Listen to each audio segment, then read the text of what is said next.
Hey guys, in this video I'm going to show you how to restart an iPhone without using the power or volume buttons.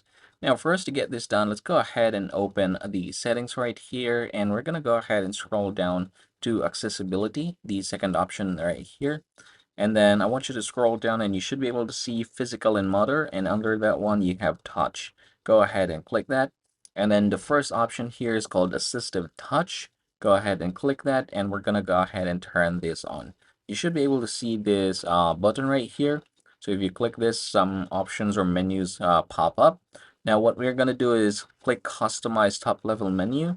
And then from here, I have like 7 icons. I can go ahead and click here in order to add one more, say there, for example. And yeah, from here, I'm going to go ahead and click the plus button right here. And I'm going to scroll down and we're going to go ahead and look for the restart here. So click there and then click this one. And yeah, there you go. So now if we close this, open the Assistive Touch, you should be able to see the restart there at the top.